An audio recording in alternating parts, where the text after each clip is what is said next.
The National Blood Transfusion Service says 28% of all maternal deaths are caused by hemorrhages. It is worried only 40% of the population donates blood, depriving blood banks of ready blood for pregnant women and accident victims. As the clock ticks towards the end of the Millennium Development Goals agenda in 2015, Ghana's maternal mortality rate still stands at 350 deaths in every 100,000 live births. Blood transfusion has become an integral part of healthcare delivery, especially in child delivery and accident cases. Causes of maternal mortality rate in Ghana is mainly hemorrhoids and the associated non-availability of blood. The Yuletide season therefore poses major threat to blood banks as demand often skyrockets. With the country's voluntary blood donor rate remaining as low as 40%, officials believe a lot more needs to be done. So what we want to do is to make sure that people actually donate so that we have our stock for the Christmas. And you can see we are all in red. It's because we are quite, making a point that we're angry at the fact that there's not enough blood during the Christmas season. So people should come and donate blood so that we can get our stocks, go up. The Farmers' Day blood collection exercise was the first by the National Blood Transfusion Service in the Accra Blood Center, aimed at stocking the blood center ahead of the Yuletide. The program also focused on driving people towards voluntary blood donation. In Ghana, we have only about 40% being voluntary donors. And as people donate voluntarily, we can then be sure that we can meet our emergencies. People will not only come and donate when their relatives need blood, but then there will be blood always at the bank in all the blood groups, so that when people need blood, they can get it. And we want to take this opportunity to talk to people, come and donate, so that there's always blood when people need it. People do not have to wait, patients do not have to wait for blood, but blood will be in the banks waiting for patients to use. 28% of all maternal mortality is caused by hemorrhage. Derek Romeo Adugla is the communications manager of Mama Ye campaign, a new campaigner for voluntary blood donations. One of the other things that we can do is also to ensure that we as individuals donate, voluntarily give blood, and so that's why we're here. That's why we're joining hands with the National Blood Transfusion Service to ensure that people come out and contribute their quota to saving mothers and babies. Over 200 units of blood was collected during the 8-hour exercise at the new blood transfusion center at the Indafa Park.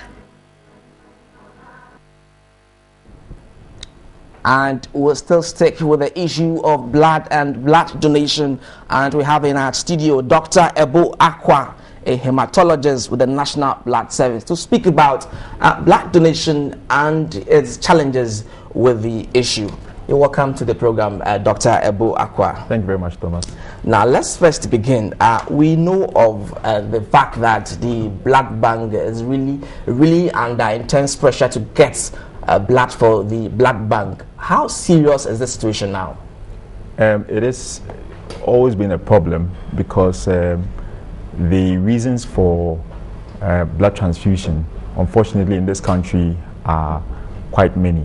For instance, you've just mentioned the maternal problem. A lot of women unfortunately die needlessly at childbirth because they bleed excessively. And I'm reminded, unfortunately, the story you ran before, the accident on the motorway. It's unfortunate that lives were lost. Yes. But you see, the others you mentioned who were been sent to the hospital for treatment, most likely are going to need blood, because with an accident like that, you have injuries. Unfortunately, around this time, you have several road traffic accidents on the increase. So there's always been a pressure, and if you rope in the fact that under 5 child mortality, malaria, especially causing anemia, is one of the highest causes. We are constantly under pressure. Especially around this time, getting to Christmas, it increases because of traffic accidents and stuff like that. Sometimes I find it difficult to believe that the Kolebu Blood Bank can run out of stock of blood, because day in and day out we have several organizations, institutions donating blood, organizing blood campaign and what have you. Is it that because blood cannot stay for a long time, that is why you run out of stock, or perhaps we don't have institutions donating blood? Well, the demand outstrips the supply by far. On average, you have about 150 units requested from the blood service on a daily basis. Now, if you factor in that most sessions would bring in, say, between 40 to 80 units per session. I mean, we hardly have enough for, say, 2 days stock. So that's one. The second thing is, we are grateful for the corporates, the churches, the schools that organize these sessions from time to time. But what typically happens is they do it once a year. Maybe it's an anniversary or a celebration or something like that. Now, you correctly mentioned that you cannot keep blood forever.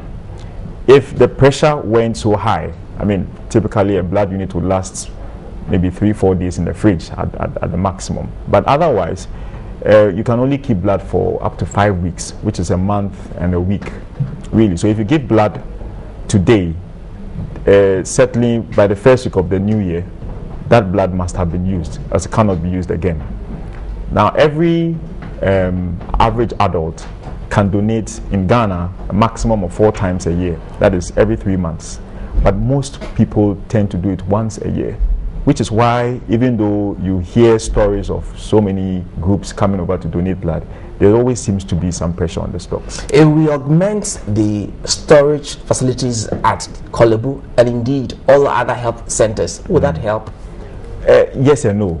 Yes and no, because the storage facilities we have, we've rarely needed more storage. But the other thing is that the blood service does not only serve the Kolebu Teaching Hospital.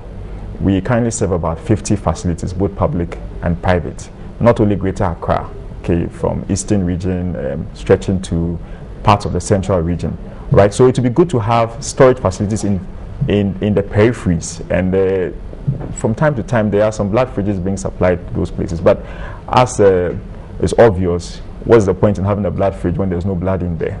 So yes, that's what I'm saying, yes and no. You can have some storage facilities there if you're going to increase blood collections so that you don't have wastage. But then no, because the problem is more on the collection, the donations, rather than storage for most places. Now, let's take a look at how this problem of blood shortage at several blood banks is affecting operations at Kolebu and indeed all other health posts.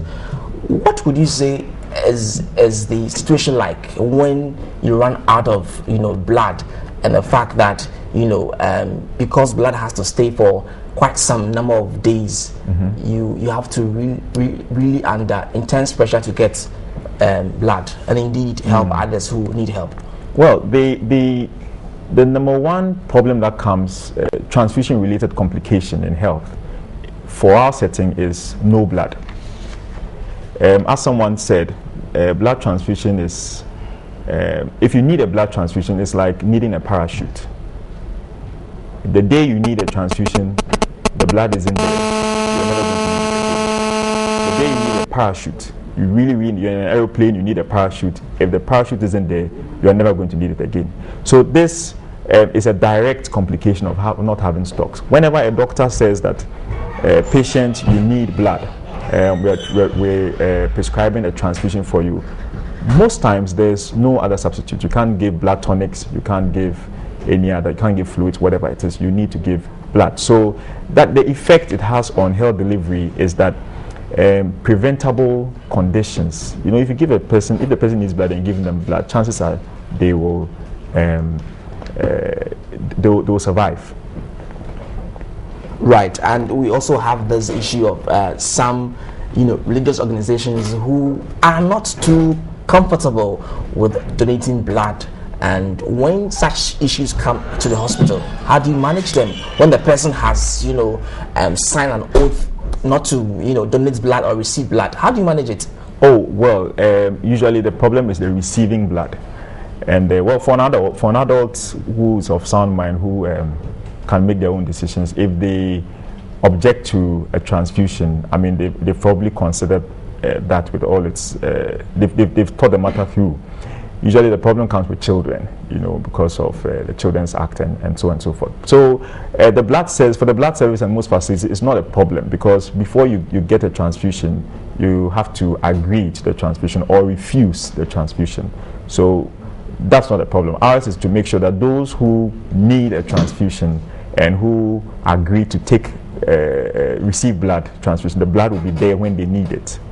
Yes, so that's Now, what would you say are the recurring health problems that you detect out of these blood that are being donated at Kolebu and indeed other health posts? Because I know that you conduct samples. You don't just take blood, you go into it and then see if there are diseases in the blood before you can, you know, donate to other people. What are some of the common ailments that you are finding with this blood that we have?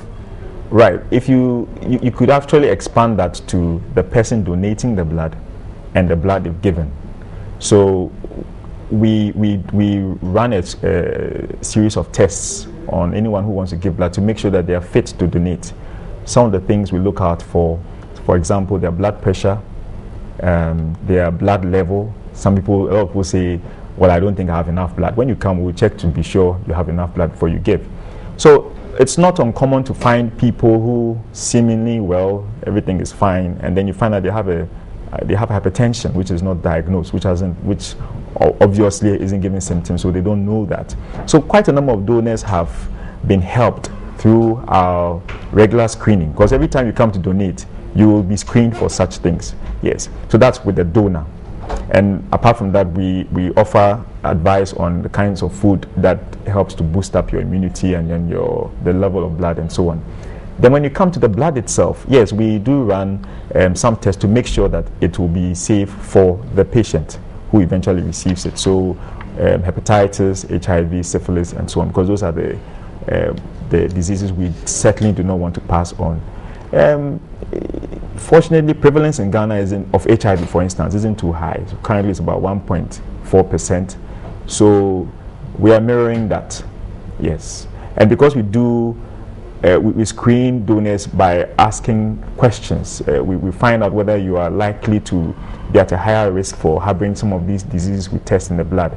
We generally have lower prevalences. So that's not a problem for us. The problem is more to do with the numbers that turn up to donate blood rather than what we are finding in the blood, for which reason we have to discard it. Now, I know that there are lots more people out there who want to donate blood. Yeah. But because of the fact that they fear the needle, for instance, myself, I can tell you for a fact that I have never donated blood before. I was going to ask you. I feel so guilty about that one. Right. But how can you convince me that indeed when I go through that process, I'll be fine? I wish you had shown in your clip footage of people actually donating blood. You'd be surprised. I mean, I was one of the guys who donated on Friday, for instance. The job isn't. Yeah, the needle looks more fearsome than it actually is. I fear the needle a lot. Yeah, but if you look away, it actually is. Honestly, it's not really a big deal. In fact, in my estimation, the little jab you get on your finger to do the HB test to find out whether you have enough blood is actually more painful than when they stick the needle in your arm. I see. Yeah, it's really not a big deal. So you have a lot of people. You know, we ran this promotion at Accra Mall the last Saturday of every month. The blood service sends a team to Accra Mall for those who are in and around Accra to come out. And you have shoppers. I mean, the person is going to Game or ShopRite or one of those other places. Blood donation is the last thing on his mind. And you tell them that, look, you can donate to take about 15 minutes, you're over and done. And they're surprised by how benign the whole process is. So, Thomas, I'm going to and the issue about proximity. Somebody who lives very far and wants to donate, he cannot come to the Accra Mall and donate. What happens to that person? I agree. So, for such people, there are two ways. Actually, three ways. You could go to any district hospital, regional hospital, any large facility nearest. Most people will collect blood at the hospital. But for those who don't want to go to a hospital, the other way is if you are in a church or in a corporate, you can talk to your HR person or your organizer or whoever it is to contact the blood service. We have a very easy, simple to remember number, 0244 699 377. If you call us or you send an email or contact us on Facebook or anything, we'll come over and conduct a bit of education. Dr. Abo Akwa, a hematologist with the National Blood Service, many thanks for your time. And we've been speaking about blood donation and the recurring shortage of blood at the Kolebu Blood Bank.